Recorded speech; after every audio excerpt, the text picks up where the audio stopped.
नमस्कार, आप देख रहे हैं इंडिया स्पीक्स डेली और मैं हूं सुजाता सैनी। आप लोगों को ध्यान होगा कि अमेरिकी रिसर्च फर्म हिंडनबर्ग ने 2024 के आखिर में तत्कालीन सेबी प्रमुख माधुरी पुरी बुच के खिलाफ एक रिपोर्ट जारी की थी, जिसमें दावा किया गया था कि अडानी ग्रुप के विदेशी फंड में सेबी चीफ माधुरी पुरी बुच और उनके पति की हिस्सेदारी है।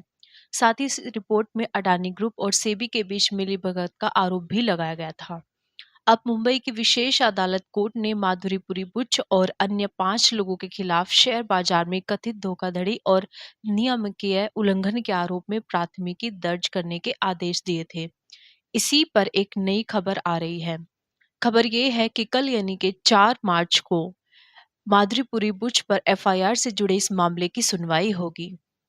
आपको बता दें कि सेबी पूर्व चेयरपर्सन माधुरी बुच के खिलाफ एफआईआर दर्ज करने के आदेश से जुड़े मामले में बॉम्बे हाई कोर्ट 4 मार्च 2025 को सुनवाई करेगा। एंटी करप्शन ब्यूरो तब तक विशेष अदालत के आदेश पर कार्यवाही नहीं करेगा। मुंबई की एक स्पेशल एंटी करप्शन कोर्ट ने शनिवार को शेयर फ्रॉड से जुड़े मामले में माधुरी बुच समेत 6 लोगों पर एफआईआर का आदेश दिया था। यह आदेश स्पेशल जज एस.ई. बांगर ने ठाणे बेस्ड जर्नलिस्ट सपन श्रीवास्तव की ओर से दायर याचिका पर दिया था। सपन ने स्टॉक एक्सचेंज पर कंपनी की लिस्टिंग में बड़े पैमाने पर फाइनेंशियल फ्रॉड और भ्रष्टाचार का आरोप लगाया है।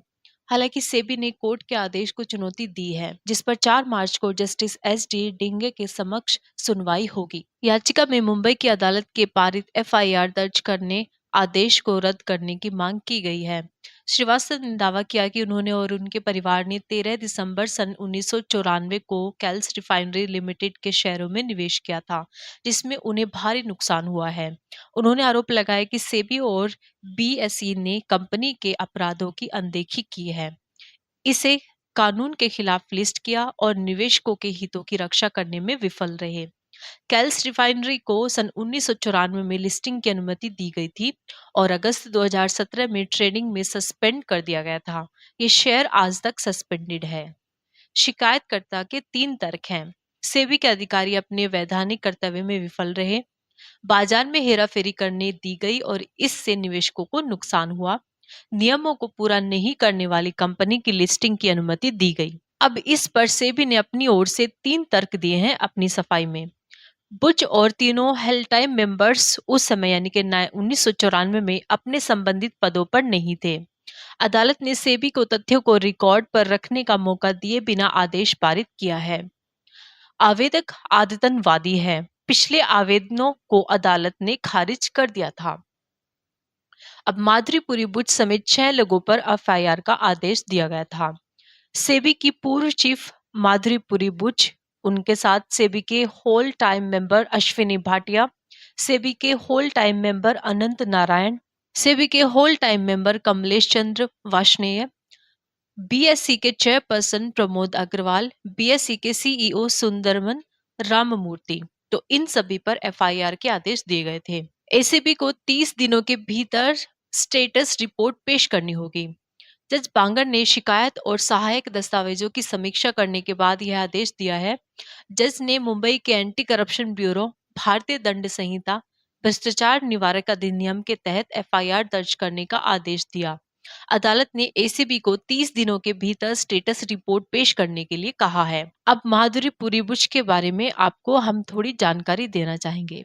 बुश ने अपना करियर सन 1998 में आईसीआईसीआई बैंक से शुरू किया था। 2007 से 2009 तक आईसीआईसीआई बैंक में एग्जीक्यूटिव डायरेक्टर थी। वे फरवरी 2009 से मई 2011 तक आईसीआईसीआई सिक्योरिटीज की मैनेजिंग डायरेक्टर और सीईओ थी। 2011 में सिंगापुर ये चली गई थी और वहां इन्होंने ग्रेटर पैसिफिक कैपिटल्स में काम किया। माधवी के पास फाइनेंशियल सेक्टर में 30 साल का लंबा अनुभव है। 2022 में उन्हें सेबी का चेयरपर्सन बनाया गया था। सेबी चीफ पर लगे 2 बड़े आरोप कौन कौन से हैं? नंबर 1, अमेरिकी कंपनी हिडनबर्ग रिसर्च ने दावा किया था कि माधुरी बुच और उनके पति धवल बुच की अडानी ग्रुप से जुड़ी ऑफशोर कंपनी में हिस्सेदारी है। नंबर 2, सेबी चीफ पर कांग्रेस पार्टी ने भी आरोप लगाए थे। कांग्रेस ने सेबी से जुड़े होने के दौरान आईसीआईसीआई बैंक समेत 3 जगहों से सैलरी लेने का इन पर आरोप लगाया था। माधुरी बुच 28 फरवरी को सेबी चीफ के पद से रिटायर हुई हैं। उनकी जगह केंद्र सरकार ने वित्त सचिव तुहिन कांत पांडे को अगला सेबी प्रमुख नियुक्त किया है।